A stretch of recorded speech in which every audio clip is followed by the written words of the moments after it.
अगर किसी एक व्यक्ति की जीवन में बहुत ही ज़्यादा अगर वो परेशानी से जूझ रहा है, कोई भी उसकी लाइफ में ऐसा फेज आ रहा है कि आप आजकल आपको पता है कि लोग डिप्रेस्ड बहुत रहते हैं, तो कैसे आप उसको मोटिवेट करते हैं?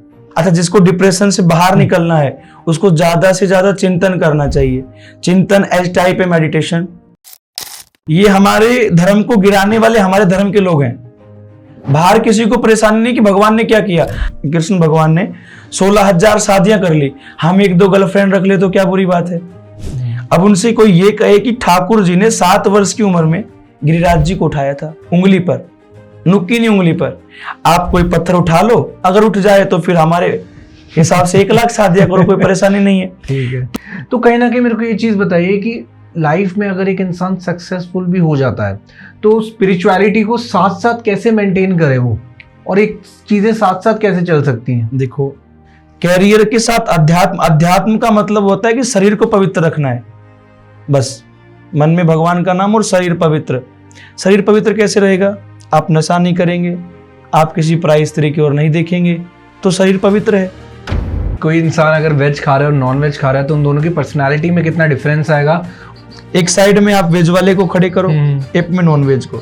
नॉन वेज वाला शरीर से हेल्दी हो सकता है लेकिन शरीर का तेज कभी भी नहीं मिलेगा।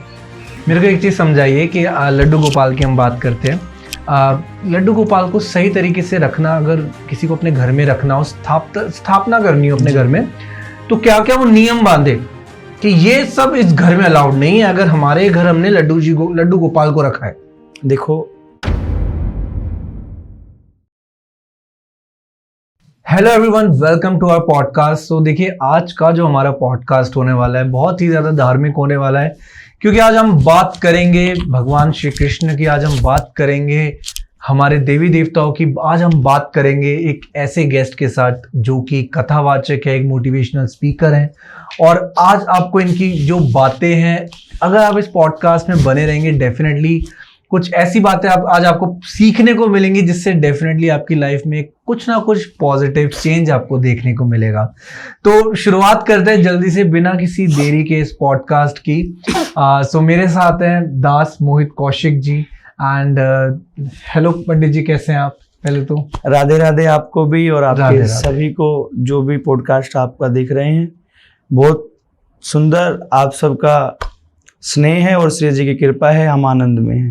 बहुत सुंदर। और जिस हिसाब से जैसे आपकी वेशभूषा भी है, उससे भी बहुत एक पॉजिटिविटी फील होती है। जो भी आपको देखेगा, आपसे मिलेगा, डेफिनेटली उसको बहुत एक अच्छा फील होगा अंदर से। तो मैं आपसे यही पूछना चाहूँगा पहले तो कि आप कथावाचक भी हैं, आप मोटिवेशनल स्पीकर हैं। सो अगर किसी एक व्यक्ति की जीवन में बहुत ही ज़्यादा अगर वो परेशानी से जूझ रहा है, कोई भी उसकी लाइफ में ऐसा फेज आ रहा है कि आप आजकल आपको पता है कि लोग डिप्रेस्ड बहुत रहते हैं, तो कैसे आप उसको मोटिवेट करते हैं? देखो जी, कथा, भागवत जी की कथा की शुरुआत यहीं से होती है। अभी आपने प्रश्न किया कि जो व्यक्ति डिप्रेस है, राइट, डिप्रेशन को दूर करने के लिए ही कथा सत्संग का महत्व है जी। क्योंकि हम आजकल के लोग मान लो या हम मान लें, हम आज कर क्या रहे हैं कि चिंता अधिक कर रहे हैं, चिंतन नहीं कर पा रहे। और जब तक शरीर में चिंतन नहीं बढ़ेगा तब तक तो डिप्रेशन से बाहर निकलना नामुमकिन है। अच्छा, जिसको डिप्रेशन से बाहर निकलना है उसको ज्यादा से ज्यादा चिंतन करना चाहिए। चिंतन एज टाइप है मेडिटेशन। जितना हो सके आपको उसमें नाम जप की प्रबलता से व्यक्ति कितनी भी बड़ी पीड़ा में क्यों ना हो, वो तुरंत बाहर निकल सकता है। क्या बात है। और ये सच है कि आज की डेट में आपको पता है कि नाम जप की अगर हम बात कर रहे हैं तो प्रेमानंद जी महाराज का बहुत नाम आता है जी। तो कहीं ना कहीं कह लीजिए वो भी एक मोटिवेशनल स्पीकर है। सो आपकी क्या विचारधारणा है उनको लेके, उनके प्रति क्या आप सोचते हैं? देखो, अगर आज इस कलयुग में भगवान के साक्षात दर्शन करने हैं तो परम पूज्य प्रेमानंद जी महाराज के आप दर्शन कीजिएगा। साथ है उनका सत्संग। उनके सत्संग ने लाखों युवाओं को, देखो सत्संग का प्रभाव युवाओं पर पड़ना एक बहुत बड़ी बात हो गई है। प्रेमानंद जी के माध्यम से, उनके नाम जप के माध्यम से लाखों युवाओं बदल रहे हैं, नशे से दूर हो गए। बिल्कुल सही। साथ ही साथ आपने देखा जितने करोड़पति अरबपति व्यक्ति थे जो ये कहते थे कि कुछ भी नहीं है, भगवान है ही नहीं, वो भी अब नाम में विश्वास करके उनकी शरणागति प्राप्त कर रहे हैं। और प्रेमानंद जी ने एक पूरे विश्व को नाम जप दे करके, नाम का प्रचार करके और बहुत अद्भुत आप और हम सबके लिए हम कहेंगे कि कोई अगर संत है वाकई में तो पूज्य प्रेमानंद जी से तो नीचे ही रहेंगे, क्योंकि उन्होंने जो साधना का प्रभाव है, उनके मुख का जो तेज है, और शायद श्री जी और उनमें कोई अंतर नजर नहीं आता है। जब हम दर्शन करते हैं, लगभग महीने में 2 से 4 बार दर्शन हो जाता है, तो जब दर्शन करने के लिए हम वो एक अपने अंदर से उत्साह होता है कि चलो दर्शन करने चलते हैं, तो वो उत्साह ही ये बता देता है कि कुछ तो खास है। तो वो श्री जी लाडली जी की कृपा है, और हमको नाम के साथ साथ युवाओं को बदलने की प्रेरणा वो दे रहे हैं। ये मैं बिल्कुल बहुत सहमत हूँ आपकी बात से, क्योंकि मैंने अपने जीवन में, अगर मैं पर्सनल एक्सपीरियंस की बात करूँ, तो पिछले साल तक मेरा ऐसा था कि पिछले जो साल के जो सावन थे, तो मैं नॉनवेज बहुत खाता था। ये रियलिटी मैं अपने जीवन में चेंज बता रहा हूँ आपको। तो फ्रॉम दैट डे, जब से मैंने उनको सुनना शुरू करा, तो आज की एक वो वक्त है और एक आज का वक्त है, मैं नॉनवेज शायद देखना भी पसंद नहीं करता। देखो, अब आप अपने आप से लगाइएगा जी। जब आप अपने आप को उनके प्रवचन से चेंज कर पा रहे हैं, तो आपके जैसे कितने युवाओं ने अपने आप को बदला होगा। बिल्कुल सही, बिल्कुल सही। देखो, बुराई को, अगर बुराई खत्म करनी है जी, समाज बदलना है, तो हम प्रचार करेंगे तो उससे कुछ नहीं होगा, पहले खुद को बदलना होगा। अब आप अपनी वाणी से कह रहे हैं कि मैंने प्रेमानंद जी को फॉलो करके या उनके सत्संग को फॉलो करके नॉनवेज, अब जब नॉनवेज तक आपने छोड़ दिया, त्याग दिया, तो कितने लोगों ने अपनी बुराइयां त्यागी होंगी। बहुत। किसी ने शराब, किसी ने आपकी तरह नॉनवेज, किसी ने अन्य अनेकों बुराई हैं, जैसा भी जो नशा तो मैं नहीं, आज की युवा पीढ़ी 16 से लेकर 22-25 वर्ष के जो बच्चे, हमारी उम्र के जो बच्चे हैं, वो सबसे ज्यादा नशे की ओर अग्रसर हो रहे हैं। और यदि बालक नशे में जाएगा, तो ये समझ लो आगे संस्कृति को खतरा है कि नहीं। ये चीज बहुत बहुत सही है। और इनके, और आप में अगर बदलाव आया है, तो आप अपने से लेकर चलो, ज्यादा नहीं।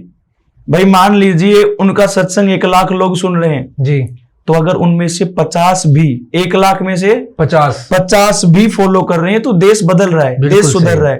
और इस बात के लिए धन्यवाद देना चाहेंगे हम श्री जी को, कि उन्होंने एक ऐसे संत को हमारे बीच में प्रकट किया है, और बीच में क्या, बिल्कुल बगल में ही प्रकट किया है, वरना वृंदावन तो भारत के कई क्षेत्रों से बहुत दूर भी लगता है। तो दर्शन भी और सत्संग भी बहुत अनिवार्य है, जीवन यदि बदलना है। डिप्रेशन से निकलने का मार्ग नाम जप तो है ही जी, लेकिन डिप्रेशन ना आने का कारण ये भी है कि आप सत्संग सुनेंगे। जितना आप सत्संग सुनेंगे, तो डिप्रेशन तो होगा ही नहीं आपको। बिल्कुल सही। और मैं आपसे एक चीज पूछना चाहूंगा, कभी आपको सौभाग्य मिले उनसे मिलने का, कभी उनसे, उनके वहां, क्योंकि अभी हम बात करेंगे वृंदावन के बारे में भी, तो कभी ऐसा कोई मोमेंट आया आपकी लाइफ में खुद भी? देखो जी, श्री जी की कृपा से 100 से अधिक बार दर्शन में कर चुका हूँ महाराज जी के। ओके। और प्लस में एक बार अवसर मिला, क्योंकि मेरी प्रतिवर्ष वृंदावन कथा होती है। जी जी। तो कथा में, ये तो शायद गॉड गिफ्ट मैं समझता हूँ, तो मेरे दोस्त के माध्यम से मुझे टोकन अपने आप मिला। ठीक है। तो सत्संग में भी बैठना हुआ, 15-20 मिनट उनके समकक्ष बैठ करके उनकी वाणी को सुनना हुआ, एकांतिक वार्तालाप में। तो ये मेरे लिए एक सौभाग्य से भी बड़ा सौभाग्य मैं समझूंगा कि एक संत, और संत नहीं, भगवान के सामने बैठकर उनकी वाणी को सुनना। और वहां सुनना ही नहीं, उन्होंने सत्संग में एक बात बताई जी, जो मैंने जीवन में उतार ली। और आज 6 महीने से अधिक समय हो गया उनको सत्संग में जाए, तो उसी बात को मैं प्रत्येक कथा में लेकर चलता हूं। उनकी वाणी से मेरे को यह सुनने को मिला कि कोई भी गुरु या इष्ट की निंदा करता है, फिर वो चाहे पिता ही क्यों ना, उसको त्याग देना चाहिए। उन्होंने बताया कि प्रहलाद जी अपने पिताजी हिरण्याकश्यप दैत्यों के राजा थे। जी बिल्कुल सही। उनसे ये कहते थे, पिताश्री बोलते थे, पिताजी बोलते थे। जब प्रहलाद जी को ये लगा कि सारी हदें पार हो चुकी हैं, अब ये बार बार नारायण का नाम लेने से रोक रहे हैं, अब जब भगवान को शत्रु बना रहे हैं, तो मेरा इनसे कोई मतलब नहीं। तो उन्होंने अपने पिताजी होने के बावजूद भी उनको हे दैत्यराज कहकर पुकारना प्रारंभ कर दिया। और यही बात सबको जीवन में उतारनी है कि अपने इष्ट और गुरु की जो निंदा सुनेगा, वो व्यक्ति कभी जीवन में सफल नहीं हो सकता है। आपने इष्ट बना लिया शंकर भगवान को, हमने बना लिया ठाकुर जी को। अब कोई ये कह रहा है कि आपके शंकर भगवान तो, अभी कुछ दिन पहले वो मूवी आई थी कि आपके शंकर भगवान तो एक साधारण व्यक्ति की भांति रो रहे हैं पत्नी के वियोग में, वो जब सती को लेकर जा रहे हैं। जी। तो ये निंदा नहीं सुननी है, हमें उसका जवाब देना था कि यह शंकर भगवान के रूप में नहीं है, या शंकर लीला करने के लिए एक साधारण मनुष्य बनकर आए हैं, तो उसमें कोई बुराई नहीं है। वो संसार को एक नई दिशा देने के लिए। जब सती ने अपने पति के सम्मान में देह का त्याग किया है, तो शंकर भगवान का भी अपनी पत्नी के प्रति कुछ समर्पण बनता है। वो एक नई दिशा देने के लिए उन्होंने कार्य किया। अब ठाकुर जी को लेकर कई चर्चाएं चलती हैं कि भगवान ने 16,000 विवाह कर लिए। बिल्कुल, लोगों का क्वेश्चन भी होता है कि क्यों उन्होंने इतनी शादियां करी। ये लोगों का नहीं, ये हमारे धर्म को गिराने वाले हमारे धर्म के लोग हैं। बाहर किसी को परेशानी नहीं कि भगवान ने क्या किया। हमारे बच्चे जब ये कहते हैं कि हमारे ठाकुर जी ने, कृष्ण भगवान ने 16,000 शादियां कर ली, हम 1-2 गर्लफ्रेंड रख ले तो क्या बुरी बात है। अब उनसे कोई ये कहे कि ठाकुर जी ने 7 वर्ष की उम्र में गिरिराज जी को उठाया था, उंगली पर, नुक्की नहीं उंगली पर। आप कोई पत्थर उठा लो, अगर उठ जाए तो फिर हमारे हिसाब से 1 लाख शादियां करो, कोई परेशानी नहीं है। ठीक है। तो हमारे बच्चे बुराइयों को जल्दी ले रहे हैं। अच्छा, वो ये नहीं कह रहे कि राम ने क्या किया। हमारे जो राम जी हैं, पूरी राम कथा आपने सुनी भी होगी जी। तो राम कथा मर्यादित जीवन सिखाती है। राम का रोजाना का नियम था, प्रातः काल उठई रघुनाथा, मात पिता गुरु नावई माता। ये शिक्षा नहीं ले रहे बच्चे कि राम भगवान जब भी उठते गुरु को, माता को और पिता को ढूंढ ढूंढ करके दंडवत प्रणाम करते थे। ठीक है। तो ये शिक्षा हमारे बच्चे नहीं ले रहे। हाँ, इन्हीं चीजों को बदलने के लिए सत्संग आवश्यक है। बहुत खूबसूरत। और मेरे को आप एक चीज बताइए कि अगर हम बात कर रहे हैं इस टाइम कृष्ण जी की, तो क्या होता है कि हमारी लाइफ में अगर हमें कुछ उनसे सीख लेनी हो, अपने आप को पॉजिटिव रखना हो और ऐसी सिचुएशन से निकलना हो जो बहुत ही ज़्यादा डिफिकल्ट हो, क्योंकि अभी हमने बात करी थी डिप्रेशन की, तो लोगों के माइंड में ना सुसाइडल थॉट्स भी बड़े आते हैं कि यार ये सिचुएशन मेरे से हैंडल नहीं हो रही, तो मैं क्या करता हूँ कि, तो उसको मोटिवेट कैसे करोगे आप? मोटिवेशन चाहिए यहाँ पर। जी, बहुत सुंदर। भगवान की कुछ एक लीलाएं ऐसी हुई हैं जिनमें भगवान ने अपने आप को संभाला है। देखो ठाकुर जी, यानी हम देखो भाव है हमारा, कुछ भी कह सकते हैं, हमारा उनके प्रति प्रेम अलग ही है, लगाव है।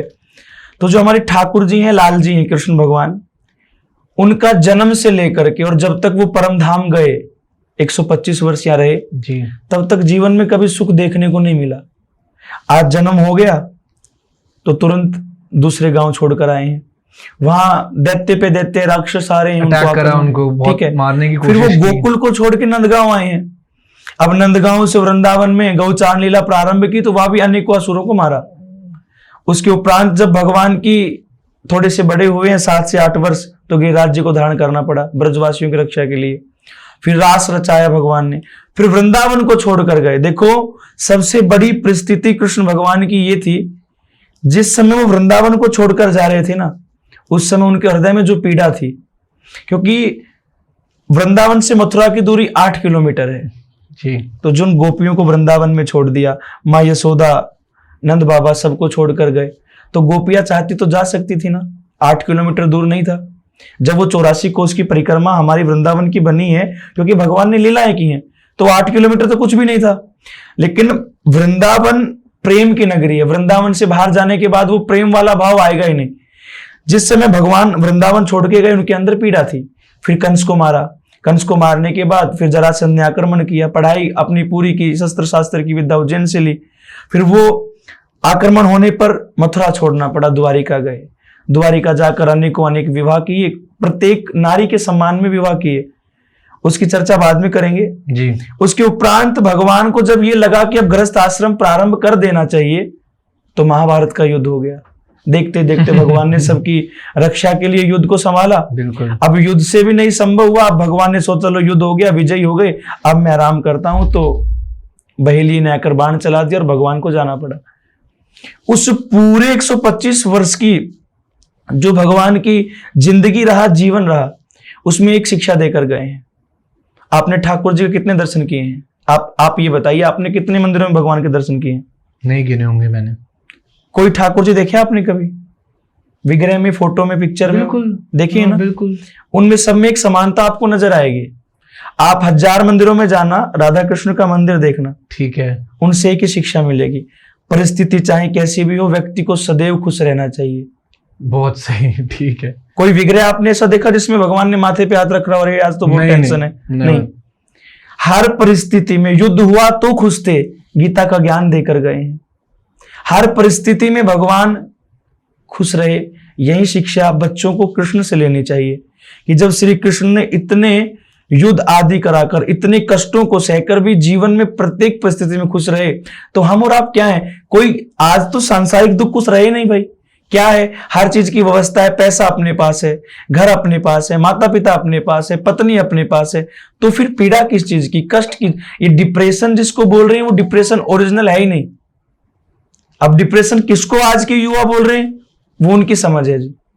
अब उन सबके लिए यही सबसे बड़ी बात है कि भगवान श्री कृष्ण से एक ही शिक्षा लेनी चाहिए कि परिस्थिति कैसी भी हो, व्यक्ति को सदैव प्रश्न रहना चाहिए। जी समझ गया, बहुत ही खूबसूरत जवाब दिया आपने। तो मैं आपसे एक चीज पूछना चाहूंगा कि क्या होता है कि गुरु बिना ज्ञान अधूरा है, ये तो सबको ही पता है जी। अगर किसी को अपनी स्पिरिचुअल जर्नी करनी है, अपनी सक्सेसफुल बनानी है स्पिरिचुअल जर्नी, तो गुरु के बिना स्पिरिचुअल जर्नी पूरी हो सकती है कि नहीं हो सकती जी।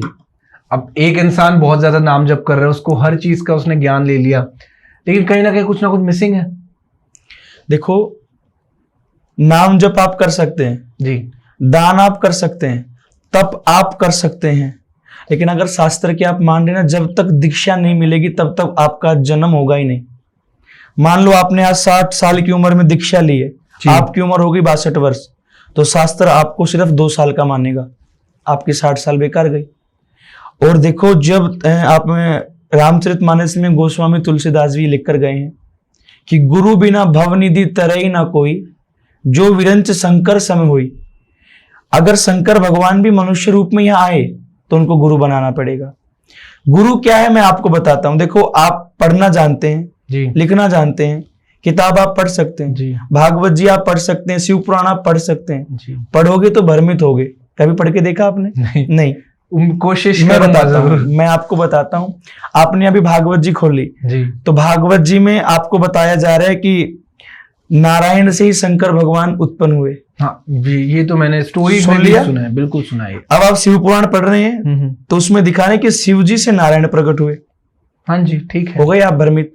दोनों जगह अलग अलग एक ओर से तो नारायण से शिव और एक ओर से शिव से नारायण। अब जितना आप शास्त्रों का अध्ययन करेंगे ना, उतना आप भ्रमित होंगे और जितनी गहराई में जाएंगे। गुरु क्या है मैं आपको बताता हूं। गुरु देता है सार। जैसे स्टोरी हम बचपन में जब पढ़ते थे तो एक मोरल आता था लास्ट में, वो मोरल गुरु देते हैं। आपने भक्ति का मार्ग चुन लिया, आपने जल अर्पण करना प्रारंभ कर दिया शिव जी का, आपने व्रत प्रारंभ कर दिए, लेकिन जल कैसे अर्पण करना है वो गुरु बताएगा। कथा आप पढ़ रहे हैं, सुन रहे हैं, बहुत अच्छी बात है। नाम जप आप कर रहे हैं, लेकिन वो नाम जप आपका कब लगेगा? जब आपने दीक्षा ले ली है। बिना गुरु के आध्यात्मिक लाइफ शुरू करना, अध्यात्म जीवन एक इतना महत्वपूर्ण जीवन है कि उसके बिना संभव है नहीं जीना। अध्यात्म में जो जुड़ जाता है ना, उसका जीवन बदल जाता है। अध्यात्म लाइफ शुरू करने से पहले आपको गुरु चुनना ही पड़ेगा। ठीक है, कुछ वर्ष आपके बीत गए नाम जप में, नाम जप का प्रभाव तब भी मिलेगा आपको, लेकिन जो सार गुरु देंगे, अच्छा गुरु मार्ग बताते हैं, आप कहते हैं ना गुरु भगवान से मिला देते हैं, तो वो हाथ पकड़ के थोड़ी लेके जाएंगे आपको, केवल एक मार्ग देंगे कि बेटा इस मार्ग पे आपको चलना है, इस मंत्र को आपको जपना। जितनी दृढ़ता से आप जपेंगे आपको भगवान मिल जाएंगे। ये है। और देखो, आपने जो प्रश्न किया है उसमें बिल्कुल मनाही है कि स्पिरिचुअल लाइफ, अध्यात्म जीवन जीना है तो गुरु का होना बड़ा आवश्यक है, उसके बिना नहीं जी सकते आप। ठीक है, बहुत खूबसूरत। आप मेरे को एक चीज बताइए कि आप इतनी कथा आपने करी है, बहुत लोगों के आई गेस आपने दिमाग भी बदल दिए होंगे, पॉजिटिविटी उनके अंदर आप लेकर आए। कहीं ना कहीं ऐसा लगा आपको कि कुछ ऐसा आपकी लाइफ में कुछ एक्सपीरियंस करा हो जहां पर कृष्ण जी ने साक्षात आकर आपको संकेत दिया हो कि नहीं ये गलत है, ये नहीं करना चाहिए, ऐसा कुछ? आप कितने प्रमाण बताएं? अच्छा, कोई भी जो आपको अभी याद आ रहा हो। मैं आपको एक बात बताऊं, जब हम किसी से प्रेम करने लग जाते हैं ना, तो वो संभालने वाला स्वयं हो जाता है, चाहे वो इंसान है या परमात्मा। खैर, इंसान से तो प्रेम किया जा ही नहीं सकता, प्रेम केवल भगवान से होता है, इंसान में तो फिर ममता आ जाएगी। अब संकेत ये बताऊं कि भगवान ने आपको रोका है, या ये बताऊं कि भगवान ने आपको ये दिखाया कि मैं हूं? दूसरे वाला कि मैं हूं, ये बताइए। इसके अनेकों प्रमाण मैं आपको देता हूं। सबसे पहले तो आज का ही प्रमाण दे दूं। ठीक है। कल रात्रि को हम वृंदावन गए और मेरे जो लाल जी हैं, जिनकी सेवा से कथा चल रही है जी, तो वो थोड़े से बड़े हैं। अब बड़े होने के कारण मेरे को रेगुलर कहीं कहीं जाना हो रहा है, तो गाड़ी में उनको ले जाना लाना संभव तो है, लेकिन उनकी व्यवस्था हर जगह नहीं हो पाएगी। तो कल विचार कर लिया कि चलो आज वृंदावन चलते हैं और एक छोटे ठाकुर जी लेकर आएंगे, इनको घर रखेंगे मंदिर में और कथा में छोटे रखा करेंगे, जहां भी जाना हो मैं संग ले जाऊं। ऐसा विचार करके पूरा हम निकल गए। रात्रि को 9-10 बजे हम पहुंचे, तो वहां जा करके चुन लिया ये वाले ठाकुर जी चाहिए, सब हो गया उनका, न्यौछावर राशि वगैरह निर्धारित हो गई। मैं बोला बस ठीक है दे दो हमें। अब देखो इनको ये लगा कि जब ये ठाकुर जी आ जाएंगे छोटे वाले तो मेरी अब इज्जत मान लो कम हो जाएगी, ऑटोमेटिक फर्क पड़ेगा कि कथा में तो कभी लेकर जाना है ही नहीं, अगर ये आ गए तो पता नहीं ऐसी क्या मानसिकता बदली, वो ठाकुर जी वही छुड़वा दिए, दूसरे वाले दिला दिए कि कथा के लिए नहीं रखना, आपको लेना है ना और ले लो। तो अभी एक नई ठाकुर जी चले, आपने देखे होंगे सिलिकॉन में। हाँ जी। तो उन पे नजर गई, अब मन बदल गया, भाई इसको रहने दो, ये दे दो। तो उनको अपनी गोदी में हम ले आए कल। तो ये पहला प्रमाण है कि मैं भगवान से दूर नहीं हो सकता। भगवान कह रहे कि जब मैं हूं तो किसी और के स्थान नहीं लेना है। दूसरा प्रमाण मैं आपको देता हूं, वृंदावन में कथा होती है हर साल। तो पहली कथा मेरी चल रही वृंदावन में 6 से 12 जनवरी थी, 10 तारीख को 5वां दिन कथा जी। तो जो वृंदावन कथा होती है उसमें हम सारी व्यवस्थाएं अपनी ओर से करते हैं, जो भी जा रहा है खाने की पीने की हलवाई सब अपने होते हैं। तो मेरा रोज का नियम होता था कि कथा करके तुरंत रसोई में जाना कि आज क्या बनेगा, क्या व्यवस्था है आगे की, और जाकर वहां बैठ जाना। 4 दिन लगातार बैठा मैं।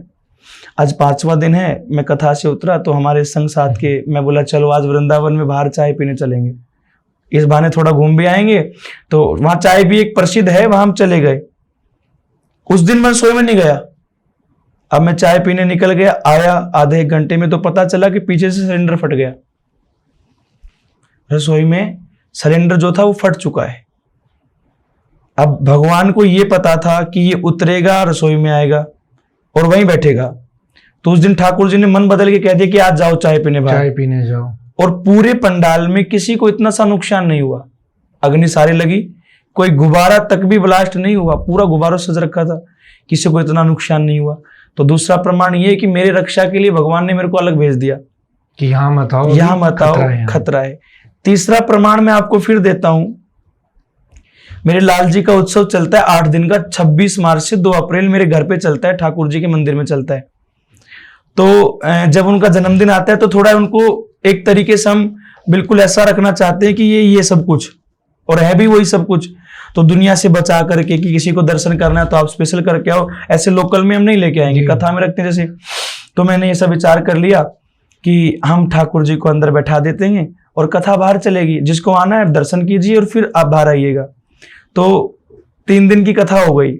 अब उनके जो जन्मोत्सव पर एक दो आयोजन चलते, रात्रि में भी हरियाणवी प्रोग्राम भी थे, ब्रजवासियों के भी थे। तो हरियाणवी एक प्रोग्राम हुआ, उस रात्रि को मैं ठाकुर जी को बाहर नहीं लेके आया और दूसरा विग्रह उनको बाहर ले आया। अगले दिन प्रातः कथा का समय हुआ तो उससे पूर्व में स्नान आदि होता है।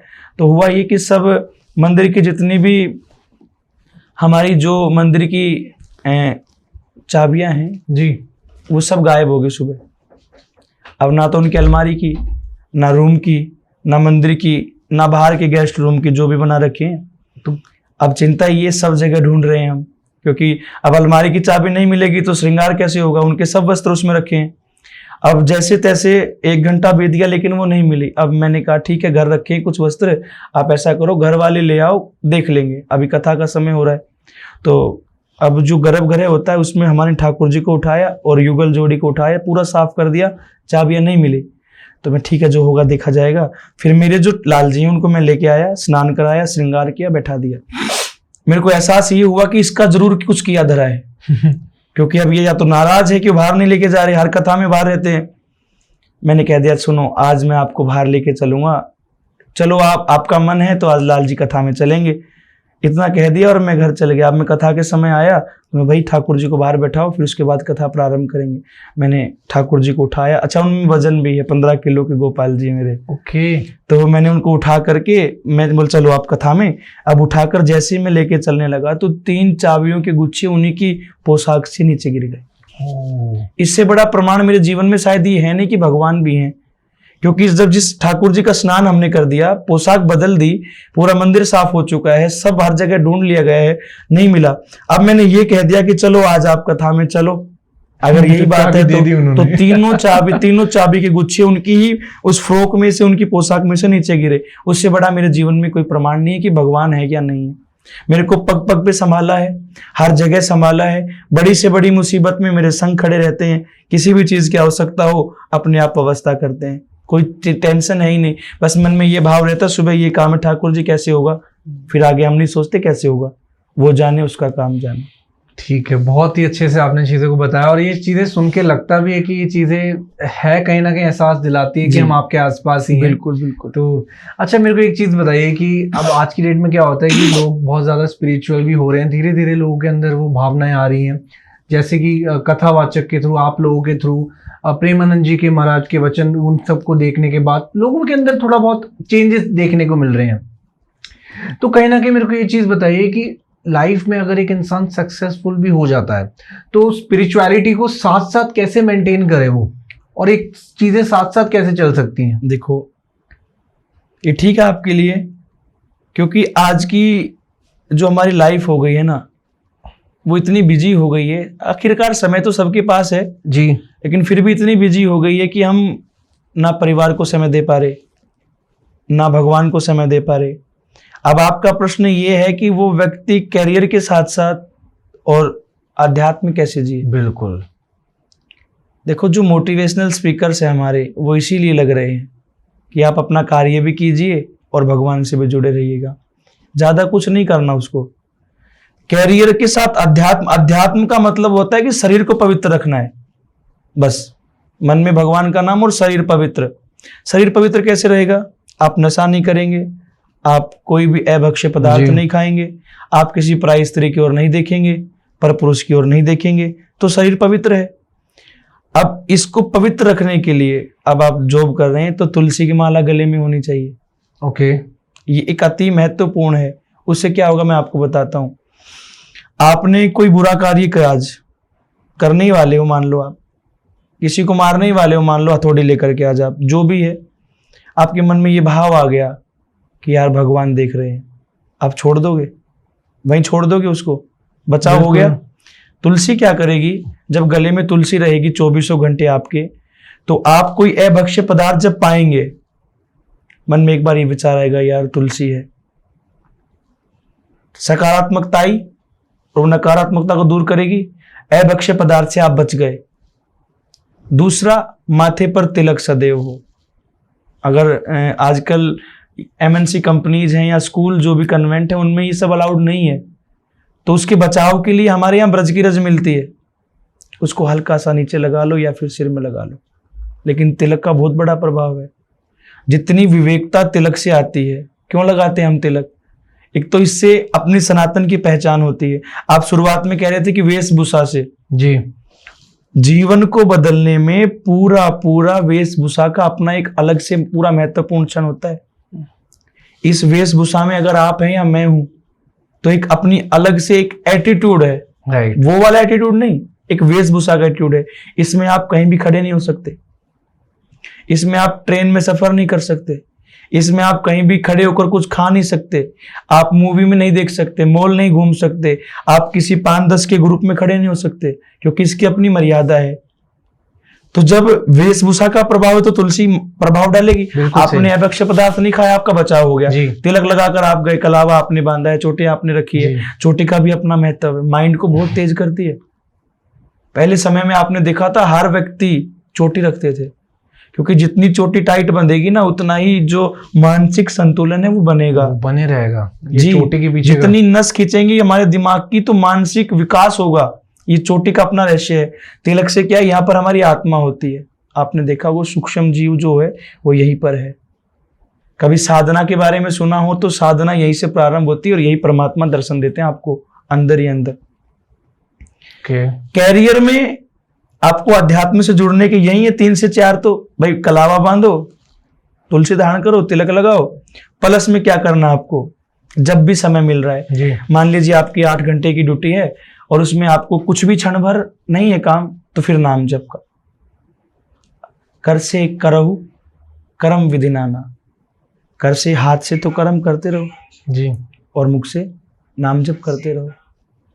जितना हो सके भगवान का नाम जप करना है। नाम जप, देखो हम ये नहीं कह रहे कि आप कैरियर कर रहे हैं तो छोड़ दो। देखो कई जगह ऐसा हो जाता है कि भक्ति का मतलब लोग समझ लेते हैं कि बिल्कुल चोला धारण करके और चिमटा काटना। ना, घर में रहकर भी भक्ति हो सकती है। गृहस्थ आश्रम से बड़ा कोई आश्रम नहीं, आपको पता है। क्योंकि आप संन्यास लेकर तो भक्ति कोई भी कर लेगा, अकेले रहकर तो भक्ति, जब गृहस्थ में रहकर आप भक्ति करेंगे उसका पूर्ण फल आपको मिलेगा। कैरियर में आप जा रहे हैं, नाम जब वहां प्रारंभ रखोगे, अभक्ष्य पदार्थ नहीं पाओगे, अध्यात्म से जुड़े रहोगे, शरीर को पवित्र रखोगे, तो दोनों चीज बच जाएंगे, आपका कैरियर भी, आपका अध्यात्म भी। यही कारण है अब आजकल की जो अब नौकरियां लगा लो, ऑफिस लगा लो, उसमें हर जगह वाइन्स चल रही हैं, एग्जैक्टली, नॉनवेज चल रहा है। तो वहां आप बताइए इसमें ऐसे में अध्यात्म कैसे रहेगा? अध्यात्म के लिए पूर्ण पवित्र होना और पूर्ण समर्पित होना, दोनों चीजें चाहिएगी। चलिए आप मेरे को यही बात बताइए कि कोई इंसान अगर वेज खा रहा है और नॉन वेज खा रहा है तो उन दोनों की पर्सनालिटी में कितना डिफरेंस आएगा और कितना उनको वो चीज का फल मिलेगा या उसका क्या रिजल्ट मिलेगा उनको उसकी लाइफ में? नॉर्मल सी बात है। एक तो वेज वाला और एक नॉन वेज वाला, जी। उनमें क्या फर्क रहेगा मैं बताता हूँ आपको। जो नॉन वेज खाएंगे उनकी उम्र कम हो जाएगी, पहली बात तो यहाँ से आप नोट कीजिएगा। दूसरा ये रहेगा जी, नॉनवेज वाला व्यक्ति की समाज में कोई प्रतिष्ठा नहीं होती, जैसे शराबी की नहीं होती ना।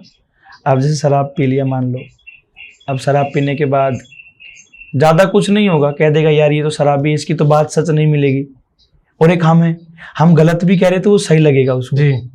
आप बिल्कुल प्योर हैं, वेज खाते हैं, कोई नशा नहीं करते, वाइन शादी से दूर हैं आप, तो आप जो कहेंगे ना वो आपके 10 लोग मानेंगे। और अगर आप हर चीज में अभक्ष्य पदार्थ पा रहे हैं, आप पान मदिरा आदि का पान कर रहे हैं, आप कहेंगे तो भी वो किसी को अच्छा नहीं लगेगा कि यार गलत बोल रही। तो इसमें पूरा फर्क है पर्सनैलिटी का। एक साइड में आप वेज वाले को खड़े करो, एक में नॉन वेज को। नॉन वेज वाला शरीर से हेल्दी हो सकता है लेकिन शरीर का तेज कभी भी नहीं मिलेगा। प्रेमानंद जी को कभी देखा आपने? नहीं देख पाए। किसी संत को आपने कभी देखा, उच्च कोटि के संत को? उनके मुख का जो तेज है, जैसे आपके मुख पर जो तेज है, अब ये प्रभाव होगा किससे? आप थोड़ा सा अध्यात्म से जुड़े तब। जी। अध्यात्म में जुड़ने के बाद मुख पर जो तेज आता है वो नॉनवेज वाले के कभी नहीं आएगा, आप ये देख लेना। और ये भी सुना है मैंने, मैं आपको काट रहा हूँ कि उनके गुस्सा बहुत बढ़ता है, एग्रेसिव हो जाता है। ये बहुत सुंदर आपने प्रश्न किया है। तामसिक भोजन करोगे तो काम, क्रोध, मद, मोह, लोभ, पांचों चीजें बढ़ेंगी। लहसुन प्याज की मनाही शास्त्रों में नहीं है। लहसुन प्याज की मनाही संत क्यों करते हैं कि अगर आपको भजनानंदी बनना है तो आप लहसुन प्याज खाएंगे तो आपके अंदर क्रोध आएगा, और यदि क्रोध आएगा तो भजन आपका निष्फल हो जाएगा। तामसिक का मतलब, राजसिक का मतलब यही आ गया। आपने बताया ना अभी नॉनवेज अभक्ष्य पदार्थ तामसिक में, राजसिक में आ गए, और तामसिक में लहसुन प्याज है, मूली है, बैंगन है, ये सब तामसिक में आ रहे हैं। ये जितना हम खाएंगे उतना ही काम भी बढ़ेगा, क्रोध भी बढ़ेगा, मोह भी बढ़ेगा, लोभ भी बढ़ेगा, और मद यानी अभिमान भी बढ़ेगा।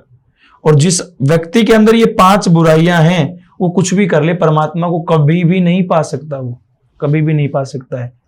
ये नॉनवेज का ही प्रभाव है, आपने देखा होगा या आप भी पहले तो उसमें ये वाकई में क्रोध तो बढ़ाता है।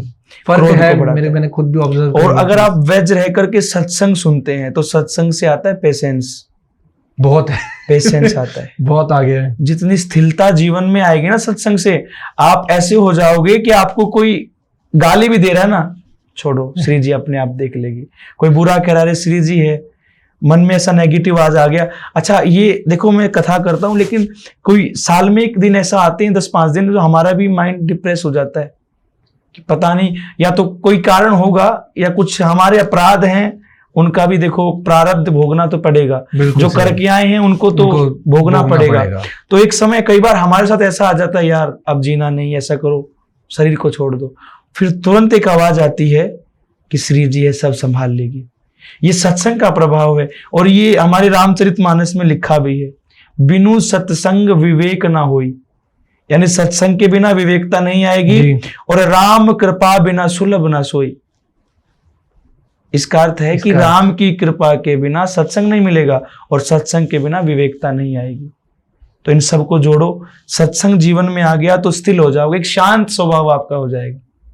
पंडित जी, एक क्वेश्चन मैं पूछना चाहूंगा, मेरा पर्सनल क्वेश्चन है कि मैं बहुत ज्यादा ना महादेव को मानता हूँ। ठीक है। तो मेरा उनके प्रति जो लगाव है, वो प्यार है, वो बहुत है, इतना ज्यादा है कि मैं सुबह उठ के भी उनका नाम लेता हूँ और सोते वक्त भी उनका नाम लेता हूँ, और दिन में भी मेरे को कभी मौका मिलता है मैं उनका नाम लेता हूँ जी। तो क्या हो रहा है, लेकिन धीरे धीरे मेरे को, जब से मैंने प्रेमानंद जी महाराज को भी सुना है, तो मेरी जो भक्ति है वो राधा कृष्ण पे भी और ज्यादा होने लग रही है। तो ये चीज मैं हर उस इंसान से पूछता हूँ, ऐसा क्यों? तो आप मेरे को इसका आंसर पहले मैं आपकी इस बात को बड़ी करता हूँ, आपको अधूरा ज्ञान है। ठीक है। आपने सत्संग नहीं सुना है। महादेव और कृष्ण दोनों एक हैं, क्या आपको पता था? ये चीज नहीं पता, लेकिन जवाब में मेरे को यही मिलता है। कृष्ण और राधा अलग नहीं है जी। आप कह रहे हो ना कि मेरी जो भावना है वो श्री जी के प्रति जा रही है। हाँ। आप प्रेमानंद जी को फॉलो करते हैं। प्रेमानंद जी ने राधा वल्लभ मंदिर से दीक्षा ले रखी है, संप्रदाय से। राधा वल्लभ शंकर भगवान के ही स्वरूप में विराजमान है। और हमारे शास्त्र लिखते हैं, जिसने कृष्ण को पूज लिया उसको शंकर मिलेंगे, और जिसने शंकर को पूज लिया उसको कृष्ण मिलेंगे। आपने सुना होगा, शंकर भगवान कृष्ण के लिए नारी तक बन गए थे वृंदावन में। गोपेश्वर महादेव रास रचाने के लिए आए थे। तो ये आप ये मत मानिएगा कि कुछ ऐसा गड़बड़ हो जाएगा, नहीं। अच्छा। जहां मन लग रहा है शंकर भगवान वहीं प्रकट हो जाएंगे आपके सामने। अच्छा, ये तो चलो भगवान का ही हो गया कि मैं राधा का नाम ले रहा हूं तो शंकर भगवान नाराज ना हो जाएं। मैं आपको एक इतना सुंदर कथा के माध्यम से बताता हूं कि भगवान हर जीव में भी है। एकनाथ जी महाराज हुए, महाराष्ट्र के बहुत बड़े संत थे। उन्होंने मन में ऐसा भाव बनाया कि दुनिया कावड़ यात्रा कर रही है, अब की बार मैं भी करूं जी। तो संकल्प लिया कि गंगोत्री से रामेश्वरम में आऊंगा। अब आप ये देखिए गंगोत्री कहाँ है? रामेश्वरम। और रामेश्वर भारत का दोनों कोने में, भारत का बिल्कुल वो तो एक तरीके से एंडिंग पॉइंट है और वो शुरुआत है जी। वहां से उन्होंने उठा लिया, भूखे प्यासे चल दिए। बस कभी कभी रुकना होता, पानी पी लेते, निराहार चल रहे हैं। 3 वर्ष से अधिक समय लग गया उनको पहुंचते पहुंचते। कमंडल में जल है। अब भक्ति की श्रेष्ठता और विश्वास यहां दिखाई दे रही है। आप तो नाम जप कर रहे हैं। देखो, मेरा मानना ये है कि किसी का भी करो लेकिन नाम जप करो। किसी का भी मतलब ये नहीं है कि सबका करो। ठाकुर जी, राम, हनुमान जी, नारायण, शंकर, ये एक ही है, इनमें भेद नहीं होना चाहिए। अब जो हमारे एकनाथ जी महाराज हुए, वो पहुंच जाते हैं रामेश्वरम से 5 किलोमीटर पहले एक वन आता है, जंगल, उसमें। ओके, ठीक है। अब सामने उनको ये तसल्ली हो गई कि मेरे रामेश्वरम जी आ गए हैं, ये दिखाई दे दिया उनको कि मंदिर आ गया है। अब उत्साह हो जाता है कि 3 वर्ष की तपस्या है महाराज। अब जैसे वो जंगल को पार करने लगे तो एक गधा दिखाई दिया उनको, और वो गधा तड़फ रहा है। अब एकनाथ जी ये सोच रहे हैं कि अगर मंदिर जाकर के मैं पानी लेकर आऊंगा तब तक ये प्राण त्याग देगा जी।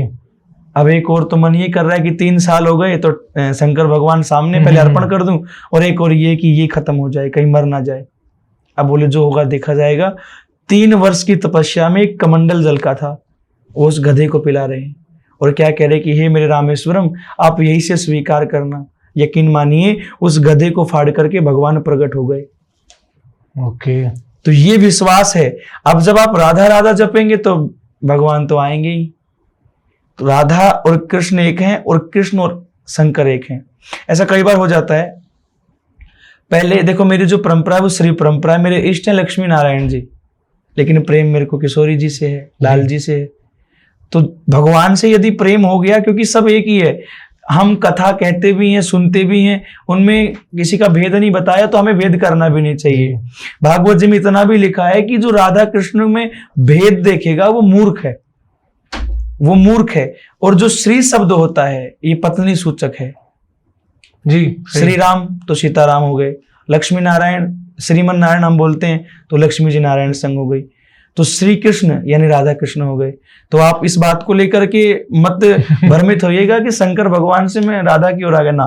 राधा ही सर्वस्व है। और मन दोनों में लगता है। आपको मैं एक बात बताऊं, अब पुराणों में तो नहीं लिखा, और लिखा भी होगा तो देखो इतना अभी ज्ञान नहीं है, लेकिन ब्रज के संतों का भाव है कि शंकर भगवान से पहले राधा आ चुकी थी।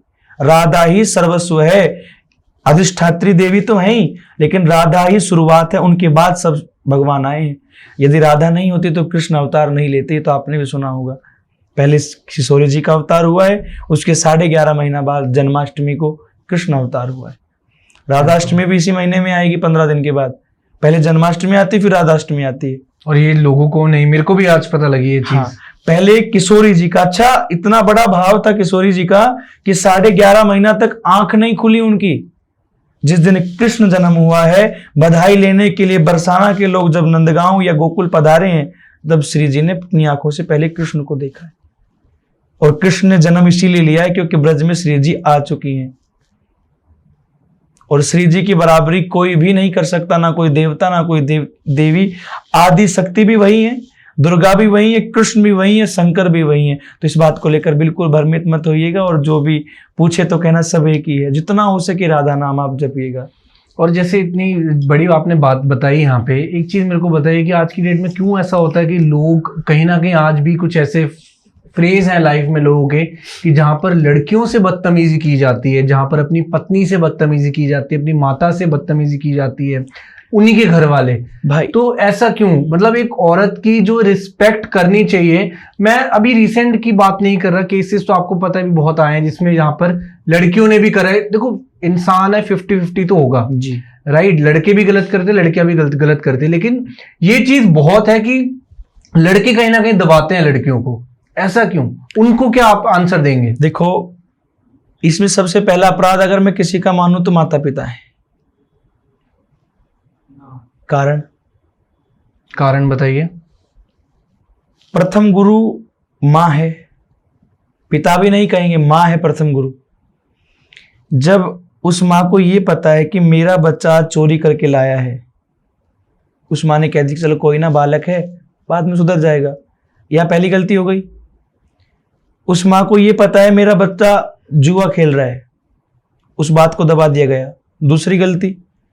तीसरा नशा। और जब वही बच्चा बड़ा होने के बाद इन सबको कंटिन्यू रखता है, तब माँ रोकने का प्रयास करती है तो वो बच्चा उस माँ को मारता है। और पत्नी पर भी हाथ उठाया जाता है। पत्नी पे तो उठाएगा ना, जब संस्कारों की कमी बचपन से है तो उसको ये ज्ञान ही नहीं है कि मेरी पत्नी है, ये ज्ञान नहीं कि मेरी बहन है, मैं ज्ञान नहीं है कि मेरी माँ है। अब जिसको धर्म का ज्ञान ही नहीं है, जो संस्कारहीन है, उसके सामने चाहे कोई भी आ जाए, जिसने शुरुआत से संस्कार के पद चिन्हों पर नहीं चले हैं, अब जो नशा कर रहा है, जो जुआ खेल रहा है, उसको सब कुछ उसी में दिखेगा। ना पत्नी से प्रेम, ना माँ से प्रेम, ना पुत्र से, ना पत्नी से, ना पिता से, किसी से प्रेम नहीं होगा। उसको चाहिए धन। अब जब धन का अभाव होगा तो घर आकर कलेश करेगा। और ये केसेस वहां होते हैं जहां वो व्यक्ति या तो नशे से जुड़ा है या जुए से जुड़ा है। जो व्यक्ति धर्म से जुड़ा होगा उसके घर में कभी आपको नहीं मिलेगा, क्योंकि धर्म सिखाता है सदैव नारी का सम्मान। यहाँ हमारी किशोरी जी के लिए कृष्ण ने क्या समर्पण नहीं किया, यहाँ हमारी सती के लिए शंकर ने क्या समर्पण नहीं किया, लक्ष्मी जी के लिए विष्णु ने क्या समर्पण नहीं किया, हमारे सनातन में या राम ने सीता जी के लिए क्या नहीं किया। हमारे सनातन में नारियों का सम्मान सर्वप्रथम है।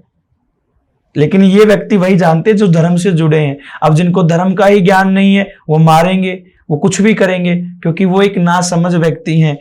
कारण माँ बाप है, शुरुआत में संस्कारहीनता। यदि देखो एक छोटा वृक्ष होता है, आप घर पर लगा रहे हैं उसको, छोटे वृक्ष को जिधर मोड़ोगे वो मुड़ जाएगा, क्या बड़ा होने के बाद मोड़ सकते हैं आप? नहीं, कट जाएगा, वो हिलेगा भी नहीं। वही स्थिति बच्चों की है।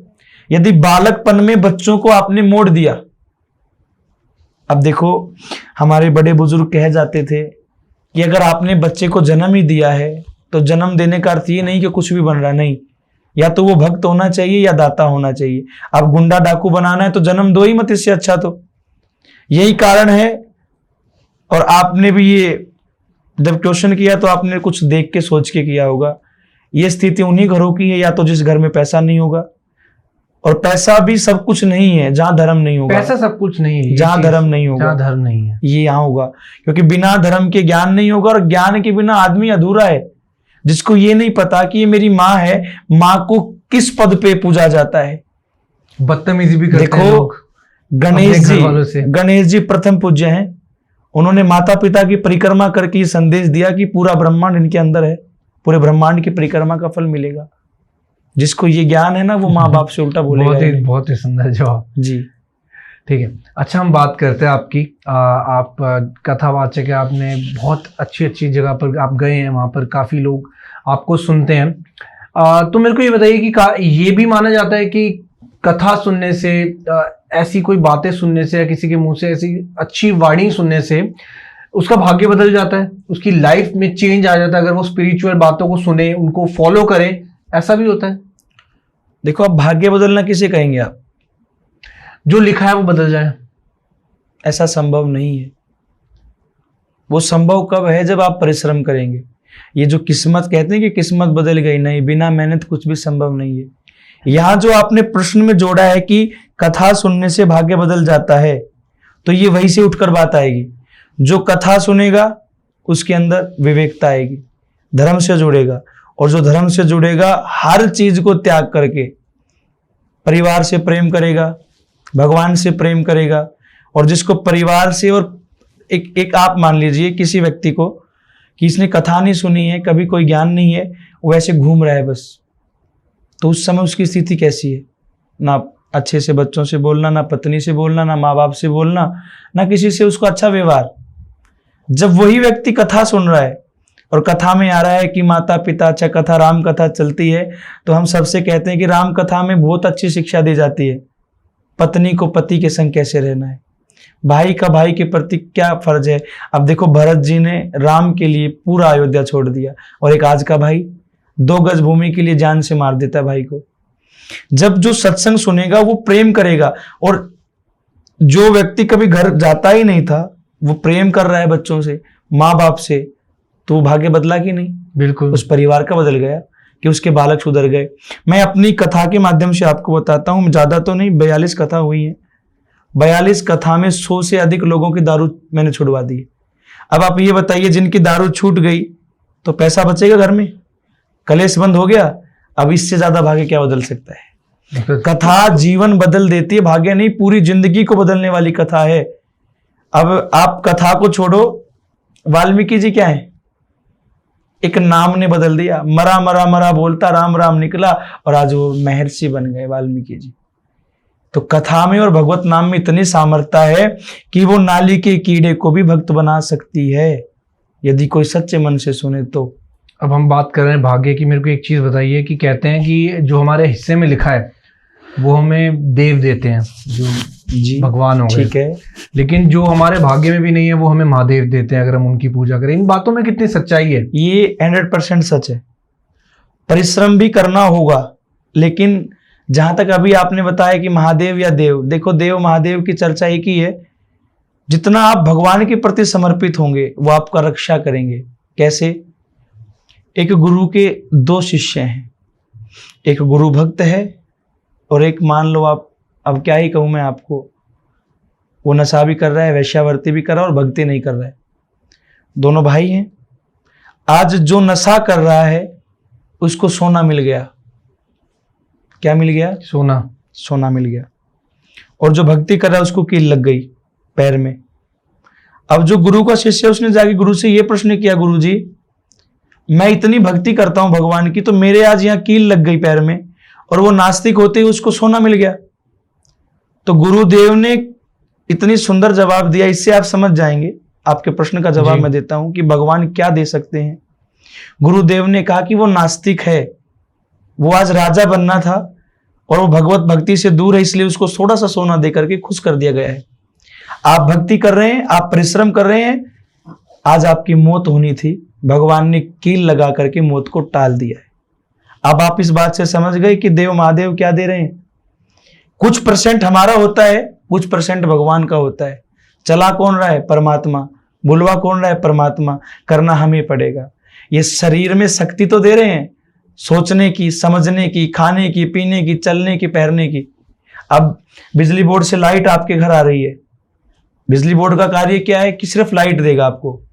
अब चलाना आपको क्या? लाइट से एसी चलाओगे, लाइट से बल्ब जलाओगे। ऐसे ही भगवान ने सिर्फ शक्ति दी है हमें, सामर्थ्य, एक एनर्जी, पावर हमें दी है। अब उससे बुरे कर्म करने हैं या अच्छे करने, ये हमारी मानसिक स्थिति बताएगी। क्योंकि इंसान भगवान बनाते हैं और इंसान को सबको सेम बनाते हैं। अब कौन इंसान किस मार्ग पे जा रहा है वो भगवान निर्धारित नहीं करेंगे। बिल्कुल सही। सबके अंदर परमात्मा है लेकिन वो निर्धारित नहीं देखिए करेंगे। मेरे को कहीं ना कहीं लगता है कि अगर हम भगवान से कुछ मांगते हैं चीज, हम बहुत ही ज्यादा प्रे कर रहे हैं कि यार भगवान दिला दो, मैं ये कर दूंगा, मैं वो कर दूंगा, और हम दिन रात भगवान से एक चीज मांग रहे हैं, भगवान भी एट दी एंड तंग होकर हमें दे देते हैं। लेकिन कहीं ना कहीं जब वो चीज हमें मिल जाती है तो वो चीज हम संभाल नहीं पाते, क्योंकि शायद भगवान ने पहले ये डिसाइड करा था कि ये चीज हमारे लिए नहीं बनी। बहुत सुंदर। अगर आप बार बार किसी चीज को मांग रहे हो और वो नहीं मिल रही है तो उसमें भी बहुत बड़ा राज है, क्योंकि समय से पहले भगवान किसी को कुछ नहीं देते। उसको ये मालूम है कि इसको किस समय किस चीज की आवश्यकता है। आपकी आवश्यकताओं की पूर्ति समय अनुसार वो करेंगे। और यदि आपने ज्यादा ही जिद कर ली जी, शंकर भगवान ने, क्या देखो सबसे सरल देवता शंकर भगवान है, देने में भी और लेने में भी। बिल्कुल ठीक है, आपने आराधना कर दी कि हे प्रभु जो भी प्रसाद होगा वो मैं चढ़ाऊंगा, ये मुझे वस्तु मिल जाए। अब वो समय के अनुसार आपके लिए अनुकूल नहीं है, और भगवान देखो भक्तों के अधीन है, उनको बंद जाते हैं, वो आपकी भक्ति से उन्होंने दे दी तो आप नहीं संभाल पाओगे। यदि बिना मांगे वो चीज मिल रही है तो वो आराम से संभलेगी, क्योंकि भगवान ने ये देखा कि आपको इस समय इस चीज की आवश्यकता है।